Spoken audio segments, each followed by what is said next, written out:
அடிப்படையார் வணக்கம். இன்று நம்முடன் ஐயா ரவிந்திரன் இணைந்திருக்கார். சார் வணக்கம் சார். வணக்கம் சார்.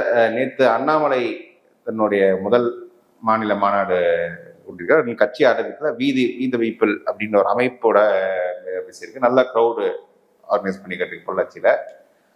அவர் எல்லா கட்சிகளுக்குமே ப்ரோஸ் அண்ட் கான்ஸ்ன்ற மாதிரி அப்படி ரொம்ப இதுலேயே பட்டுப்படாமல் பேசுன மாதிரி ஒரு ஃபீல் இருக்குது. எப்படி பார்க்குறீங்க அண்ணாமலை பேச்சு?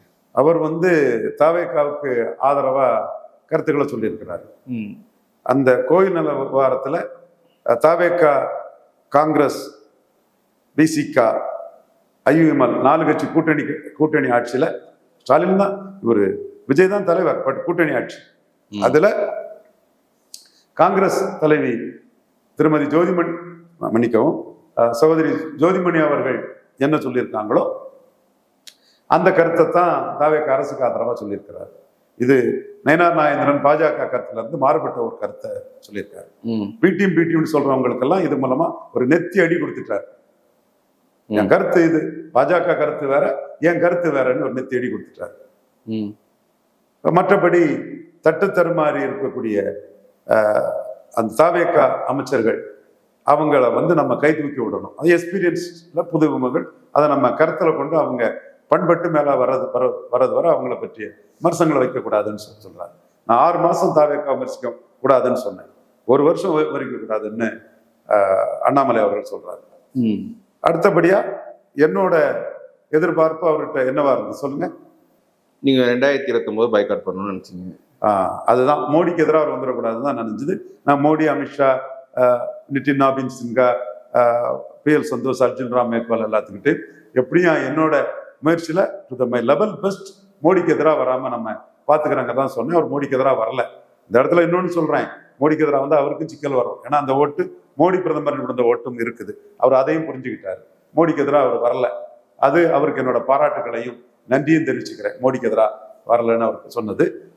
இன்னும் என்னோட முயற்சி அடுத்த கட்டம் மோடிக்கு ஆதரவாக அவரை கொண்டு வரதுக்குள்ள முயற்சிகளும் நம்ம பண்ணலாம். நாளைக்கு இருக்குது, பார்த்துக்கலாம். அவரோட ஸ்ட்ராட்டஜி என்னன்னா, விஜய் சென்ட்ரிக் எலெக்ஷன் 2026 நடந்தது மாதிரி அண்ணாமலை சென்ட்ரிக் எலெக்ஷன் 31 நடக்கணும். விஜய் மாத்தினது மாதிரி நாம மாற்றத்தை கொண்டு வருவோம்னு பாசிட்டிவா போறாரு. பட் ஆனா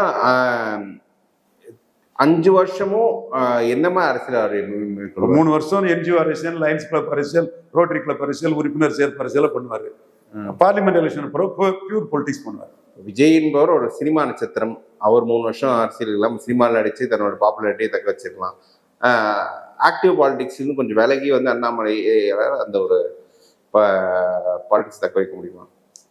அது மற்ற பிளேயர்ஸ் எப்படி அதை பிளே பண்றாங்கிற பொறுத்தான் இருக்குது. இப்போ விஜய்க்கின் வெற்றியாலேயே திமுக அதிமுக சேர வேண்டிய நிர்பந்தம் இருக்குது. இன்னும் கடந்த காலத்தின் கைதிகளா திமுகவில் பலர் இருக்காங்க. அனிதா ராதாகிருஷ்ணன் பொண்ணவங்க ரொம்ப ப்ராக்டிக்கலா தெளிவா இருக்கிறாங்க திமுக அதிமுக சேரணுங்கிறதுல. சிலவங்க கடந்த காலத்தின் கைதியாட்டு இருக்கிறாங்க. அவங்க மறந்துட்டாங்க. நான் வராவிட்டாலும் பச்சை தமிழன் காமராஜ் வரணும்னு 71 காமராஜ் எதிர்த்த கருணாநிதி எம்ஜிஆர் போனதும் பேசினாருங்க வரலாற்றை கூட மறந்துட்டாங்க பாவங்கள். இந்த சிச்சுவேஷன்ல திமுகவும் அதிமுகவும் விஜயோட 40 விழுக்காடு தாண்டதுக்கு மட்டுமல்ல, அண்ணாமலைக்கு வருகையையும் எதிர்கொள்வதற்கு சேர்ந்து நிற்க வேண்டிய நிர்பந்தம் அவங்க இருக்குது. சேர்ந்து நின்னா அது திமுக அதிமுக விஜயையும் ஒரு சைடு, இன்னொரு சைடு அண்ணாமலையும் எதிர்கொள்வதற்கு இல்ல அவங்களுக்கு பலமா இருக்கும். இல்ல அண்ணாமலைக்கு ஒரு நிச்சயமா அவர் தலைமையில பாஜக 11% ஓட்டு எடுத்திருக்கு. அதுக்கு ஒரு பொலிட்டிக்கல் அக்கம்னு இருக்கு. பட் விஜயோட ஒப்பிடுற அளவுக்கு அண்ணாமலைக்கு அது இருக்கான்றதான் கேள்வி. ஏன் விஜய் 35 பலம் என்னன்னு தெரியும் போது நீ டால் கிளைம் பண்றதுல என்ன இருக்கு? நீ 40 கிளைம் பண்ணு, 50 கிளைம் பண்ணு, எதிர்க்கமா 5 4 அது 31 கத்திரிக்காய் முத்தனா சந்தைக்கு வந்துட்டு போகுது. அப்பதானே தெரியும். அது அண்டர்ஸ்டாண்ட் நாட் ப்ரூவ்டு 31 தானே தெரியும். இப்போ இவர் இப்போ இதுல பல செய்திகள் அதிமுக அண்ணாமலையுடன் கொஞ்சம் நெகோசியேட் பண்ணுது, திமுக நெகோசியேட் பண்ணுது, அதெல்லாம் அவர் எடுக்கல. 31 தனிச்சு போற மாதிரி தான் இருக்காரு. அண்ணாமலையை பற்றி 31 தான் வருவன் சொல்ற அண்ணாமலையை பற்றி இவ்வளவு செய்திகள் வர்றது அண்ணாமலைக்கு பெரிய பிளஸ். அதுக்கு காரணம் விஜயின் வெற்றி தான். விஜய் 35 விழுக்காடு எடுத்து காட்டினதான் அது காரணம். விஜய் நான்லாம் 3ஆவது தான் கணக்கு போட்டேன், ஸ்டாலின் 3ஆவது தான் கணக்கு போட்டாரு, எடப்பாடி 3ஆவது தான் கணக்கு போட்டாரு, விஜய் என்ன கணக்கு போட்டாருன்னு தெரியாது. எல்லாரும் கணக்கு போட்டாங்க. நான் விஜய்க்கு நெகட்டிவ் சைடு தான் பண்ணினேன். பட் அவரு 35 இஷ்யூ தான் பெருசுன்னு 35 எடுத்துட்டாரு. அப்ப இஷ்யூ தான் பெருசுன்னு நம்மளும் வந்து மதுவிலக்கு கொள்கை எடுக்கிறாரு. DMK bro brandy whisky, AIADMK bro brandy whisky, விஜயும் ப்ரோ பிராண்டி விஸ்கியா 31க்கு முன்னாடி இருந்தாருன்னா அதை அண்ணாமலை அட்வான்டேஜஸா எடுப்பாரு. ஸோ 31 கூட டாஸ்மார்க்கை விஜய் அபாலிஷ் பண்ணிடலாம். சார் இது வந்து இப்போ பாஜக பொறுத்தவரை 29 வராததே ஒரு பிளஸ் நினைச்சு அப்படி விட்டுருவாங்க. பாஜகனா யாரு? மோடிக்கும் ரவீந்திரன் துரைசாமிக்கும் வராததே பிளஸ்ங்கிறோம். மற்றவங்க அதை பத்தி யார் திங்க் பண்றா தமிழ்நாட்டுக்குள்ள? என்னோட சகோதர சகோதரிகள் தான். அவங்க அண்ணாமலையை வச்சு தானே திங்க் பண்றாங்க. நம்ம மோடி 29 வரணுங்கிறதுனால அண்ணாமலை மோடிக்கு எதிராக வந்துடக்கூடாதுன்னு எதிர்த்தோம், நினைச்சோம். அதை நம்ம பதிவு பண்ணோம், அது நடந்துடுச்சு. அதுக்கான சில முன்னெடுப்புகளும் செய்தோம். வந்தா அண்ணாமலைக்கு நஷ்டங்கிற கருத்தையும் நாம பதிவு பண்ணோம். எஸ், அந்த கருத்தையும் பதிவு பண்ணோம். இப்போ வராத அண்ணாமலையை ஆதரவா கொண்டு வர முடியுமாங்கிற முயற்சியில நாம ஈடுபடும். அது மோடிக்கிட்டையும் சொல்லிட்டு தான் ஈடுபடுவோம், பாஜக தலைமையிட்டு சொல்லிட்டு தான் அந்த முயற்சியில் நம்ம ஈடுபடுவோம். இவங்க அண்ணாமலை மேல பொறாமை, காழ்ப்புணர்ச்சி, வன்மம், எரிச்சல், கோபம், குதர்க்கம், என்னென்ன வார்த்தையை போடுங்க அப்படிலாம் இருப்பாங்க. அதாவது அண்ணாமலை தலைமையில் பாஜக எடுத்த 11%, அண்ணாமலை நீக்கிய பிறகு சட்டமன்ற தேர்தல் 2.9% எடுத்திருக்காங்க. ஸோ கிட்டத்தட்ட 8% ஓட்டு வந்து வெளில போயிருக்கு. அந்த 8% ஓட்டு தாவைக்காக தான் போயிருக்கு. அதை அந்த அண்ணாமலை வந்து அதை திரும்ப எடுக்க முடியுமா அந்த 8% ஓட்டை? அதாவது அண்ணாமலை சிஎம்மா சொன்னா அந்த 8% ஓட்டு போயிருக்காது, எனக்கு தெரியுது. திரும்பி எடுக்கிறது எடுக்காதுன்னா அன்னைக்குள்ள காலம், நேரம், சூழ்நிலை அதுக்கு தக்கனதான் அமையும். அது 31 உள்ள களம் எப்படி, காட்சி எப்படிங்கிறது தான் சொல்ல முடியும். அந்த 8% ஓட்டும் அண்ணாமலை மீதும் மோடி மீதும் பற்றில் கொண்ட ஓட்டு திமுக அதிமுக எதிராக விஜய்க்கு போயிருக்குது. அதைத்தான் இவர் டாக்டர் கிருஷ்ணசாமியும் தெள்ள தெளிவா அதை சொல்றாரு. பட் அது இன்னைக்கு விஜய்கிட்ட இருக்குது. அதையும் சேர்த்து திமுக கூட்டணி கட்சியிலும் சேர்த்து அவர் 40க்கு மேல இருக்கிறாரு. அண்ணாமலை கதைங்கிறது 31 வருது. இப்போ திமுக அதிமுக வந்து அந்த இடத்துக்குள்ள 8 விழுக்காடு ஓட்டு மோடியை பிரதமராக ஏற்றுக்கொள்ள ஓட்டுங்கிறத கருத்துல கொண்டு மோடி பிரதமர்ங்கிறதுக்கு முன் வரணும். அதுதான் நல்லது. பிரதமர் வேட்பாளர் இல்லாம அரசியலை சந்திக்கிறது சிரமங்கனாலதான் அண்ணாமலையே 31க்கு போறாரு. 29 எலெக்ஷன் ராகுல் காந்தி வர்சஸ் மோடி தான் தமிழ்நாட்டில். அதுல வந்து பிரைம் மினிஸ்டர் கேண்டிடேட் விஜய்க்கு இருக்கிறாப்புல. திமுக அதிமுக தான் பிரைம் மினிஸ்டர் கேண்டிடேட் இருக்காப்புல. இது ஸ்டாலின் 2014 யோசிக்கணும், எடப்பாடி 2024 யோசிக்கிறாரு. நான் மோடி நம்பிக்கையாக தான் சொல்றேன், மோடிக்கு பிளஸ் பாயிண்டை தான் நான் சொல்றேன். அதுல திமுக அதிமுக லாபமும் இருக்குது. அவங்க முடிவு பண்ணலாம்.